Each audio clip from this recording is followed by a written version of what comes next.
My name is Lily. And I'm Annalise. And our project is called Education for Connection. Yeah. So we are from a Montessori-based high school. We're actually in our third year, so we're very small and we're very new. And we are participating in the baccalaureate program. And in a great location, we're in an urban location, Evanston, which is right outside of Chicago. It's about 30 minutes north. And the reason why this is such a great location is because we're right in the middle of the city to see all of the different cultures that are in the Chicagoland area and specifically Evanston. And so we have access and we are able to see different things that are going on in our community better than if we were in a more rural location.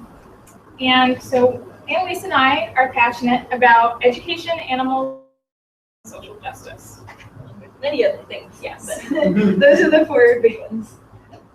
Okay, so something very important to note for all of you is that we are a baby gin. We found out about the gin conference and just what it is in January. So we had very little time to prepare, even start a project. So because of that, we have developed plans for the project, but we haven't officially started our project yet. So today we're going to be talking to you all about the research that we've done, a previous event that was held at our school that inspired us to do this project, and then what our plans for the project are. Yeah. So the subject on the list that really hit both of us was education for all. And so we decided to examine this phrase. And so we broke it apart into education and then the for all part of the statement.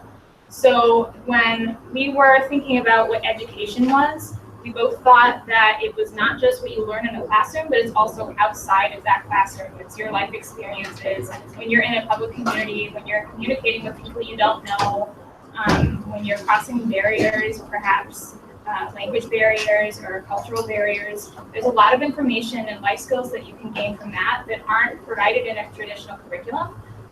We also think that education isn't just for kids and for like college students or people who are attending a school. We think that education is a lifelong experience. We think that everybody is a lifelong learner because you don't just stop in your education after the last day of school that you have. And yeah, so this is what we thought when we were thinking about it. So the main question we were trying to answer is how can we make or help to make education accessible outside of school, regardless of their background, where they come from, speak, things like that.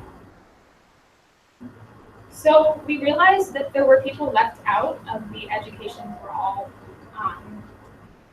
There were people who weren't included in the all, even though the statement is supposed to cover everyone, it doesn't.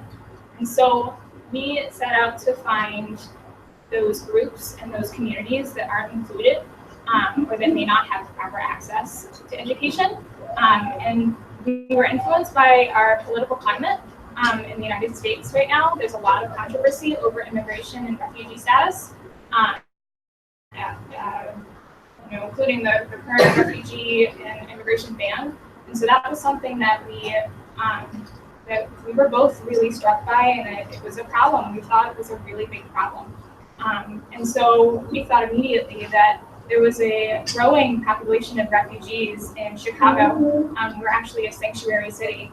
So we're glad to have that sort of as part of our city, that we're a sanctuary city. And because that we've seen refugees, we've worked with refugees in the past, this was the community that we wanted to work with. This is the community we saw an area of need, someplace that we could really make a difference.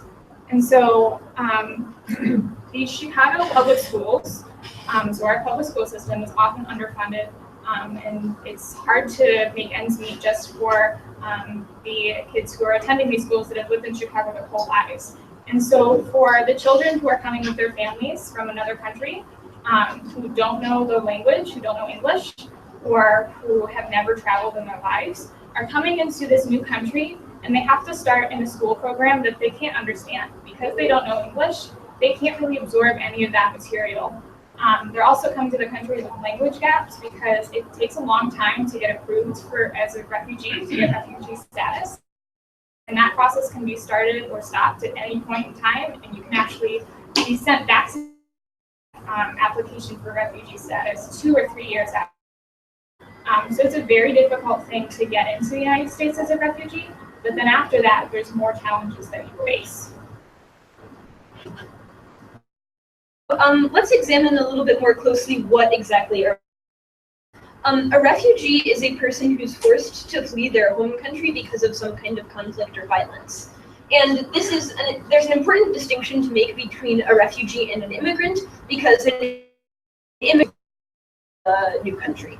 And someone seeking asylum because they're already in the country that they've traveled to, such as the United States, and then from the US are seeking refugee status. We are in a global refugee crisis right now, as I'm sure a lot of you know.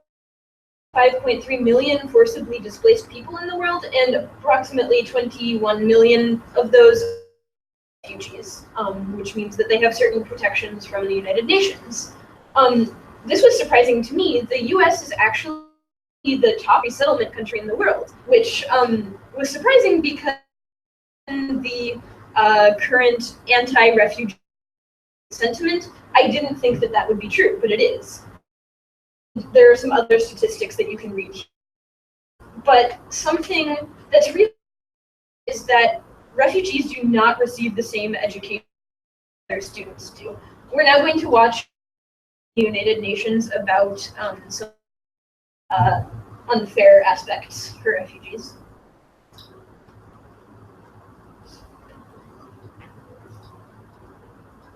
There is no narration, by the way.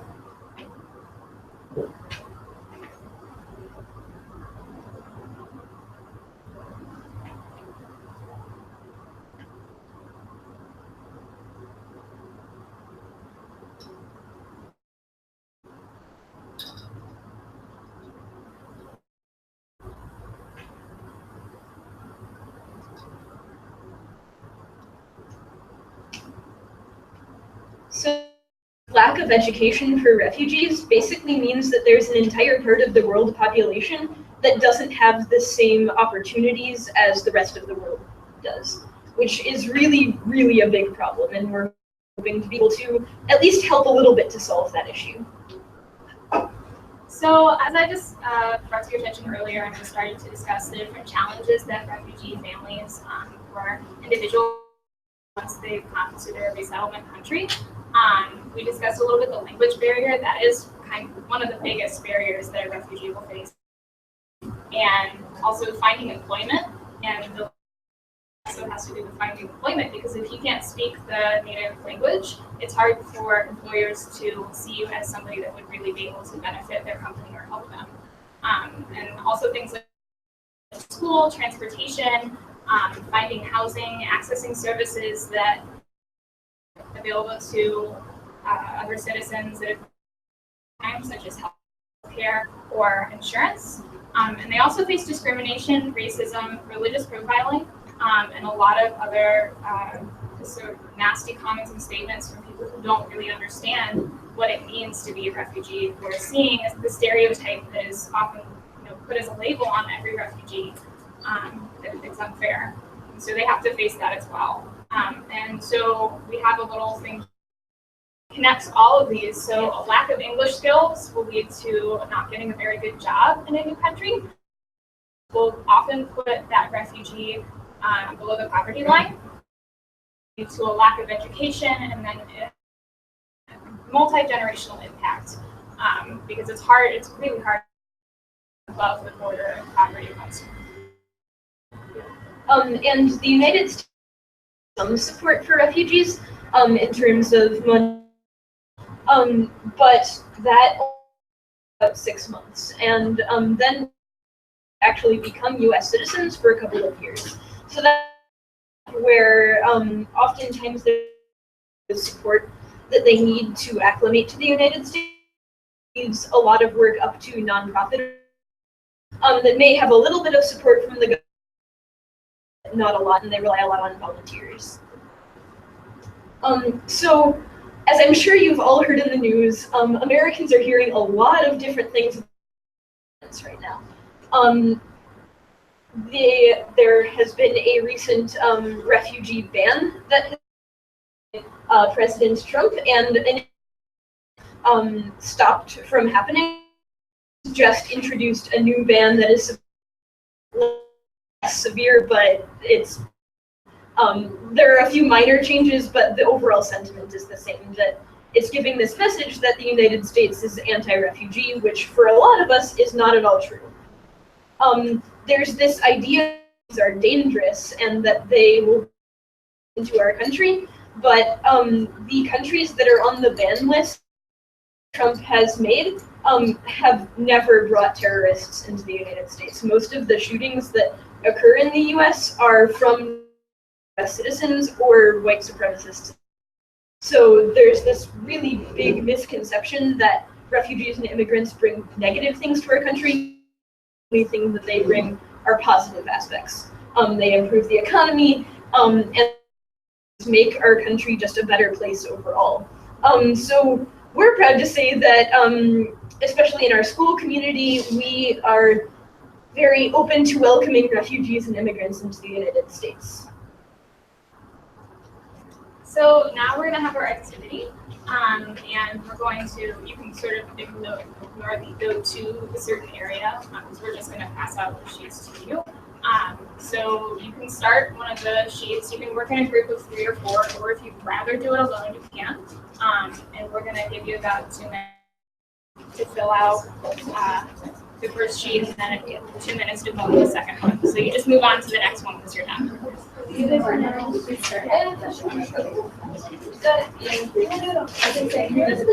just try to fill out the sheet as best you can.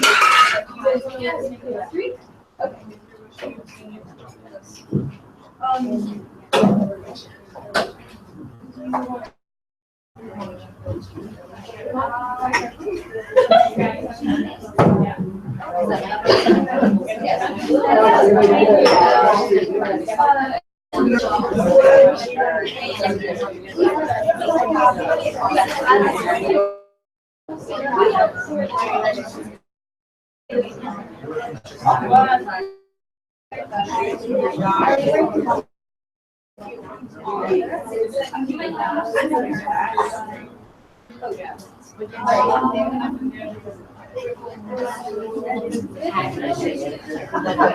We just need to switch together.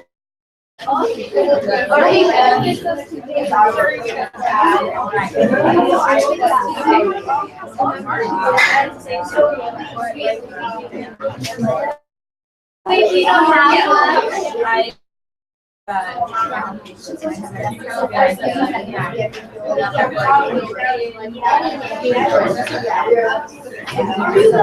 Oh no!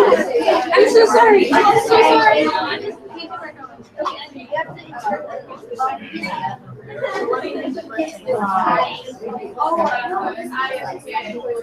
I can do the math though. I can do the math.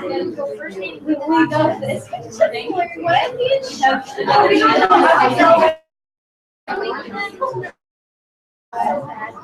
Yeah, that's what I was.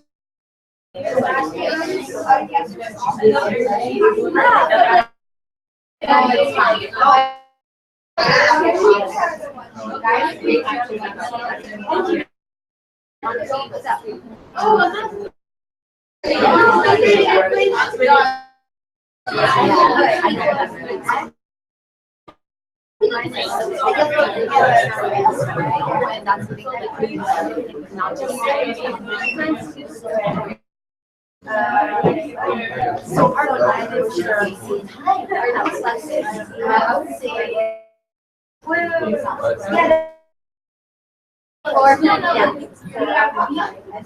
so I would no, yeah, of course. Wait, are there 2 sheets?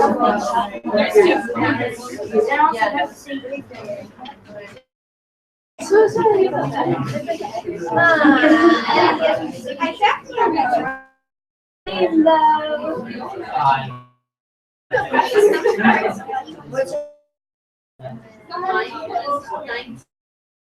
So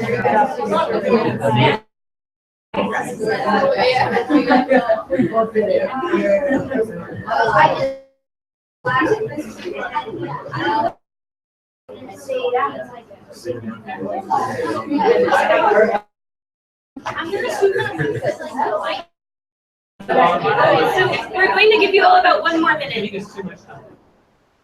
Oh, did you figure it out? Oh, you are.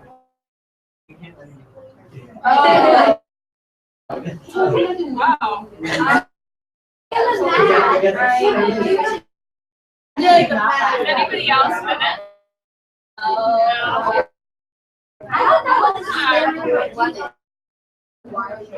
Maybe have you ever made some food?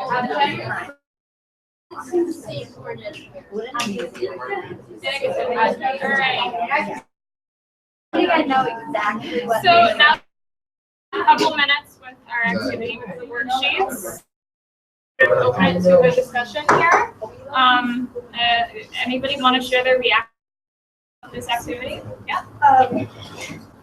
What? Well, Well, first I was really confused of why you gave us. Yeah. All these. I mean, it's supposed to represent it. I know what it's supposed to represent though, but it was really confusing. Yeah. But I kind of got your point. You know, like people just assume maybe on when we speak the language, maybe it can be really hard to fill out the application. Yeah. Is this Russian? Yes. Yes. One of them is in Russian.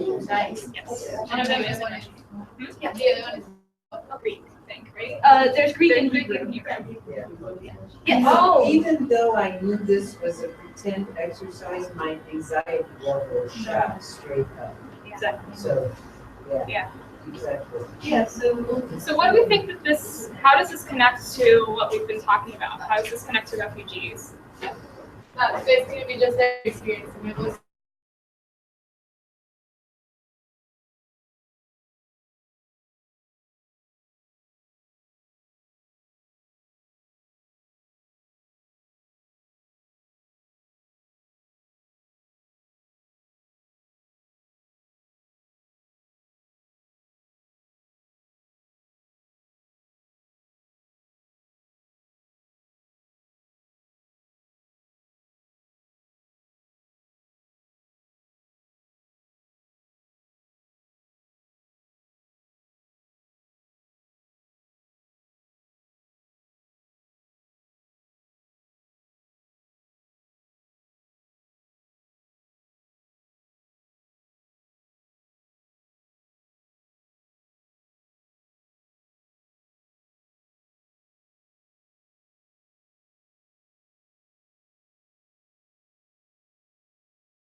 especially with people that we don't know.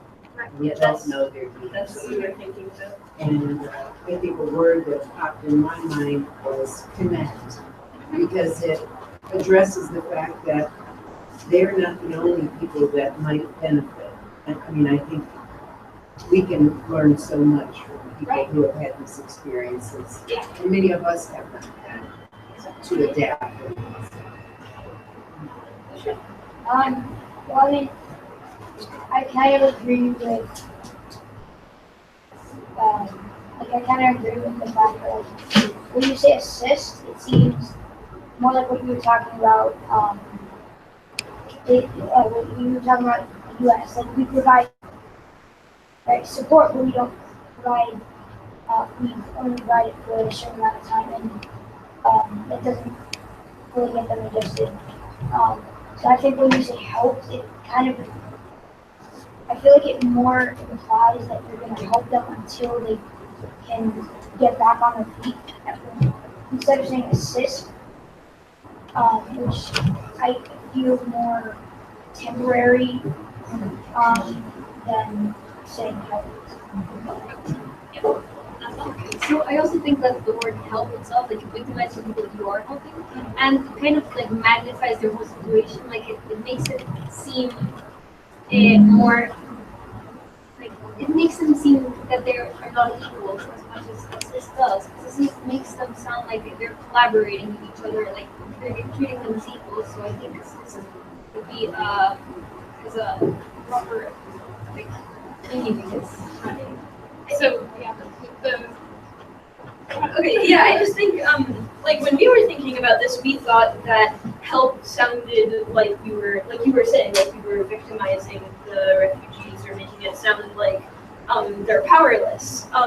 Whereas we thought assist was a little bit a nicer way of saying things, but it's really interesting for me at least to hear from you two who thought maybe it was the opposite of that. So good feedback that we're getting too, which is great.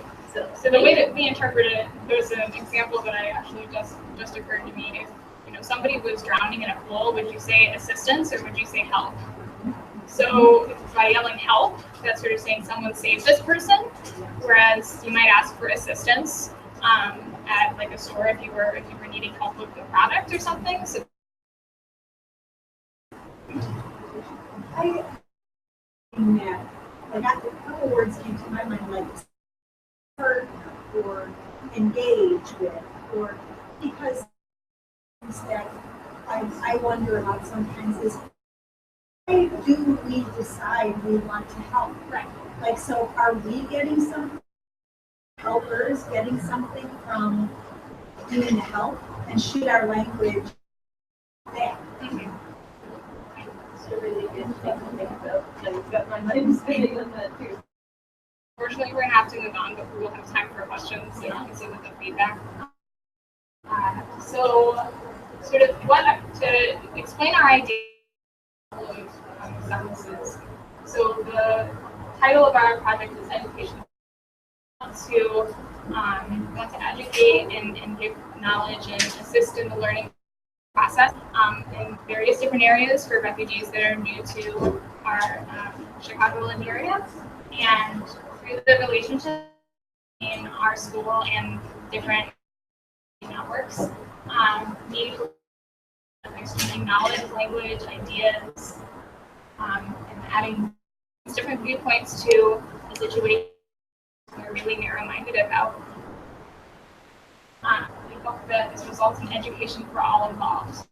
It's something that we're really excited for it just because of the difference we but also we're excited to learn things and learn about people's lives that are quite different from ours. If I can just add something. The event with the Syrian Community Network that we had at our school, I was talking with the girl who she's told me that she had been talking with the president. And one of the things that the president said is that the two biggest issues with settling in their area are the language barrier and finding jobs. But what she didn't want to do was tutoring program, because a lot of the people that they're working with are adults or like older teenagers.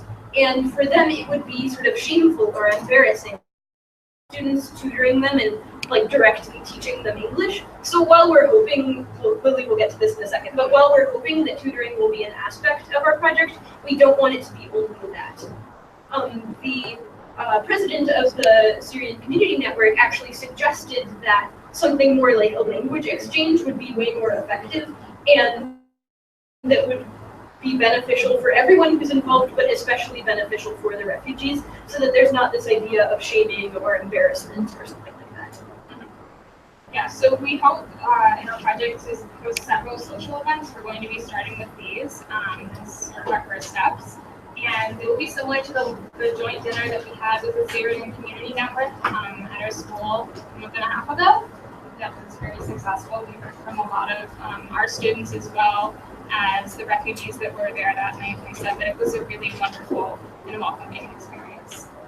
So that's proof that what we're hoping to do has actually been really a great impact on everyone involved. And then we're also going to be exploring and experiencing new things together. We've had several ideas during our various brainstorming sessions that include activities such as learning how to take the CTA and the Metra, because that I know I'm very confused taking that. So somebody who's new to Chicago probably doesn't know how to take it either.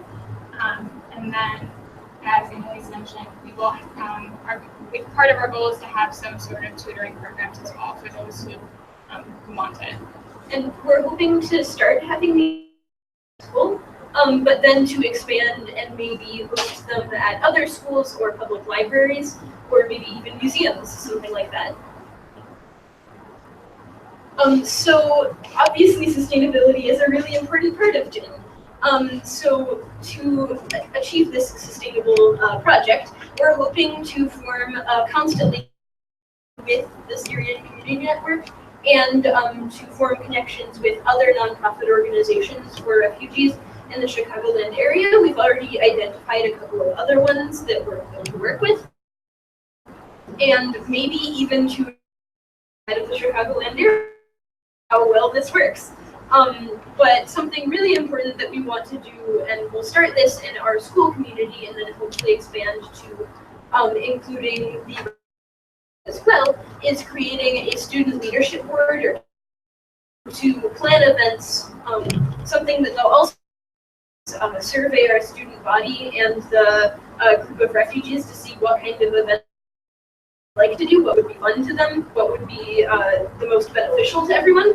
And we're also hoping to create a website and other outlets to share information that we're having, and that will especially become important when we start doing things outside of our campus and go to libraries and things like that.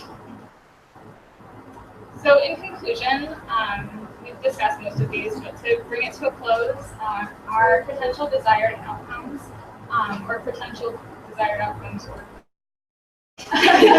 so what we want to achieve in our GIN project is education and creating an impact on both refugees and our schools.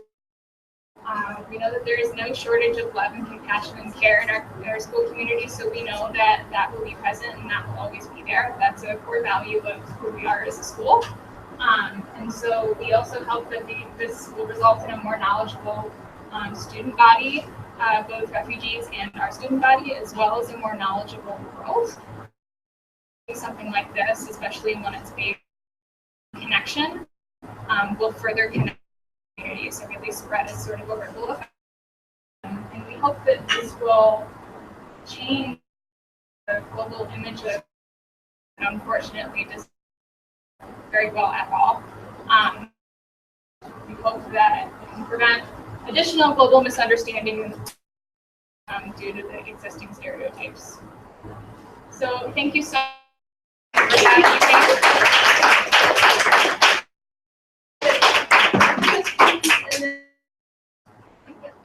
I remember at the beginning you mentioned that you guys didn't have a lot of time to with this presentation.